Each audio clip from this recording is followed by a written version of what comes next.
minasan. Diam! Ima wa sippai no koto hanashimashou.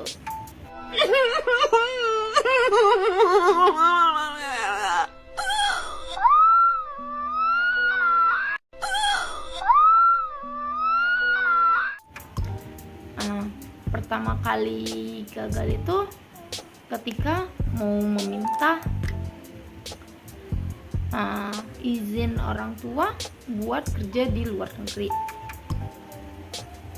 Itu dari SMP sampai udah tamat SMA tetap nggak boleh diizinin. Mungkin karena saya anak pertama dan anak perempuan, makanya nggak dibolehin buat kerja di luar negeri. Itu merupakan kegagalan ya buat saya, termasuk kegagalan buat saya. Selain itu, selain buat kerja di luar negeri, saya ya gagal buat ngambil jurusan bahasa di kampus bahasa Jepang di kampus di luar daerah, karena ibu saya nggak setuju kalau misalnya saya kuliah di luar Bengkulu. Selain karena biaya, juga jauh dari orang tua, makanya ibu saya nggak restuin, dan ya karena itu saya nggak diterima di salah satu universitas yang bergengsi di Indonesia. Selain ngambil jurusan bahasa, saya juga kemarin berminat buat ngambil jurusan kimia murni di UGM. You didn't have to cut me off. Think that I can never happen, but now we were nothing. I don't even need your love, but you treat me like a stranger, and I feel so low. You didn't have to stop so long. Had to break your record, never change your number. Guess I need that more. Now you're just somebody that I used to know. Ya, karena di luar kota, ibu saya tidak setuju, dan ya udah mau gimana lagi. Terus saya ngeliat kayak teman-teman saya itu kuliah, sedangkan saya ya langsung kerja.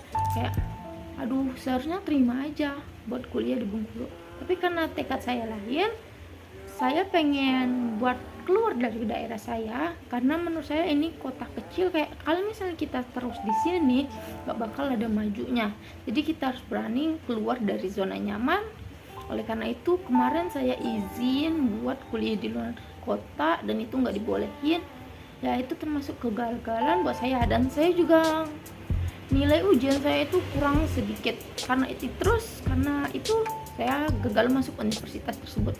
Tapi saya kemarin diterima di salah satu universitas Telkom Indonesia yang berada di Bandung, tapi ibu saya juga tidak setuju. Oleh karena itu ya tidak bisa saya ambil.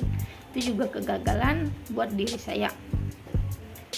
Ketika pertama kali belajar bahasa Jepang, saya mempunyai problem pribadi sehingga itu menghancurkan nilai saya, dan dimana itu saya mendapatkan hukuman karena nilai saya di bawah rata-rata, dan itu ya lumayan membuat sakit kepala.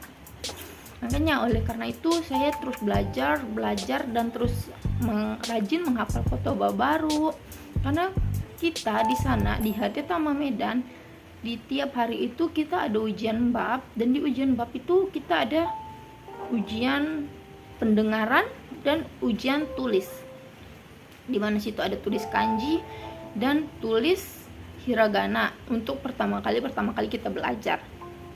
Di sana saya mendapatkan nilai di bawah 80, sekitar 77, 75, karena rata-rata kita itu di 80. Makanya dari situ saya 3 kali mendapatkan nilai sekitar 70-an, dan itu tidak bisa karena tidak nyampai KKM buat mendapatkan HP, karena kami tiap minggu itu HP-nya dikumpul.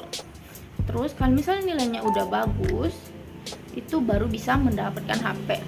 Dari situ saya sedikit kayak kecewa sama diri sendiri, karena kok hal begini nggak bisa. Karena mungkin karena ada problem tersebut ya, jadi berpengaruh pada kinerja diri saya. Makanya situ saya kayak aduh, nggak bisa nih begini terus, harus berusaha lagi nih. Masa iya orang lain bisa sedangkan saya nggak bisa. Maka dari itu saya terus lebih rajin lagi buat belajarnya, buat menghafal kotobanya. Nah, terus sedikit demi sedikit, minggu ke minggu, nilai saya mulai meningkat, mulai membagus.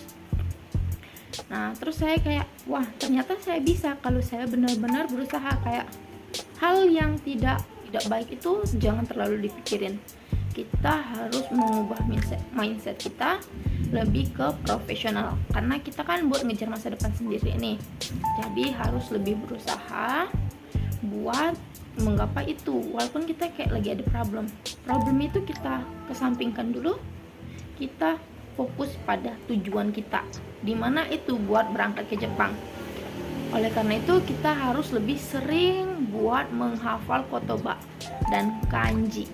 Terus selain itu kita juga harus mempelajari bumpo-bumponya, dimana itu ya lumayan sulit karena ada kanjinya, dan cara baca tiap kanji itu berbeda karena setiap garis itu ada maknanya. Makanya dari situ saya harus lebih rajin lagi. Saya terus mengulang bab dan berkaiwa sama teman-teman saya. Makanya sedikit demi sedikit nilai saya membaik, dan saya tidak lagi nilainya di bawah KKM. Nilai saya udah mulai membaik, semakin membaik. Terus pas ujian JFT, alhamdulillah nilai saya juga lumayan bagus. Saya tidak perlu mengulang untuk yang kedua kalinya untuk di SSW bahasa Indonesia dan bahasa Jepangnya juga. Karena saat itu ya kita benar-benar di-push buat belajar, buat ningkatin bahasa kita. Dan dimana setiap minggunya itu, di setiap hari Jumat kita ada ujian kaiwa sama senseinya. Dan kalau misalnya kaiwa kita jelek, ya udah nilai kita jelek. Sebenarnya sih bukan nggak ngaruh nilainya, lebih ke pribadi sendiri aja. Kayak masa kita nggak ngerti apa yang diomongin orang lain. Jadi harus lebih sering-sering belajar, membaca buku, terus dengar-dengar cokai di YouTube, di media sosial, di Instagram, pokoknya di semua sosial media tuh kita harus berusaha.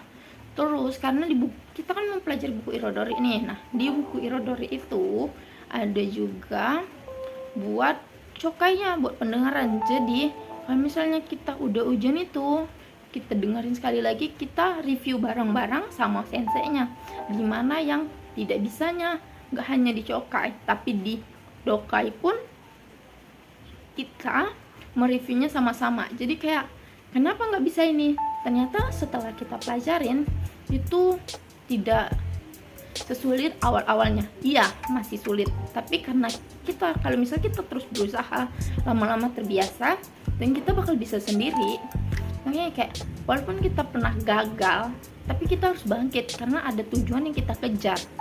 Makanya dari situ saya mikir, walaupun kita gagal berapa kali pun, kita harus terus semangat. Karena percuma kalau kita udah gagal, udah jatuh, langsung menyerah. Namanya itu ya nggak, pribadi kita belum cocok buat kerja di negara orang yang mana itu orang-orangnya disiplin.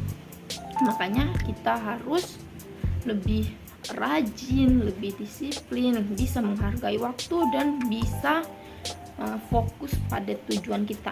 Misalnya walaupun kita udah berangkat Jepang, kita nggak bisa itu berhenti belajar, karena buat kerja sama orang tuh kita harus bisa bahasa yang bagus supaya dihargain orang lain.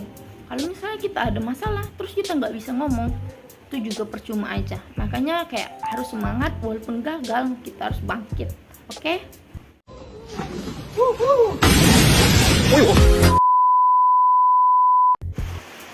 Hai minasan. Damn! 今日のテーマは失敗の時復活をするはどうですか？どうやって復活しますか？働くのことは教会をよろしいですか？と言っていました。私の両親に。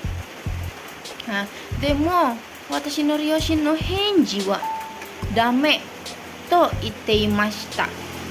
なぜなら私は女の子と長女ですから、それはダメと言っていました。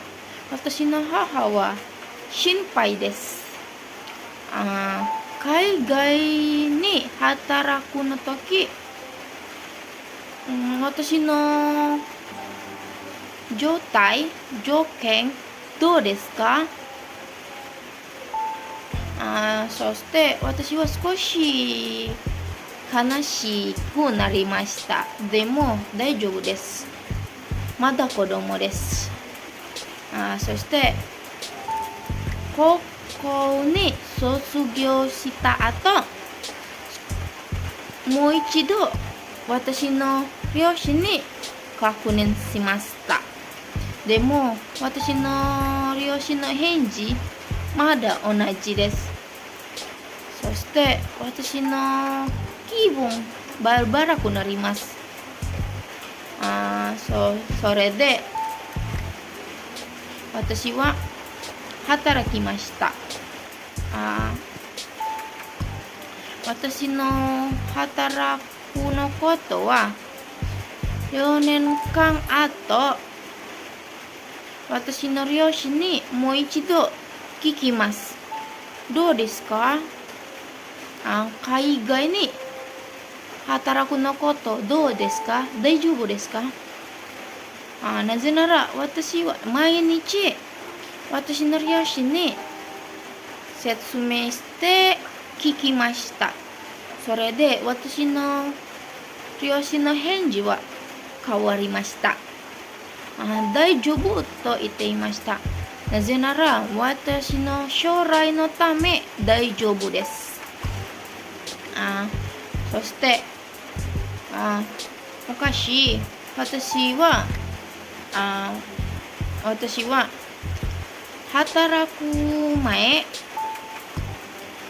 他の都市の大学に入りたいです。でも私の両親禁止しました。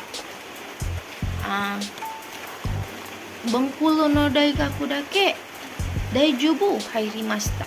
でも私は嫌だと言っていました。それで私の目的はまだ海外に働きたいです。今は晴玉メダンに入って私の心ドキドキします。初めて日本語を勉強しますから失敗したことがあります。私の試験の結果、その結果は悪いです。大丈夫と言っていました。だから私たちは勉強します。それでその失敗のこと普通です。でも血の頭痛くなります。毎日考えすぎる。どうしてできません？どうやって成功します？それで毎日私勉強して復習します。そして私は目的に集中します。それでだんだん増えます。昔私は全然その日本語のことを分かりません。でも少しずつ良くなります。でも毎日勉強しなければなりません。だから日本語のたくさんことを勉強します。あんたは失敗の時、そのあんたの目的に集中しなければなりません。はい、私から以上です。どうもありがとうございます。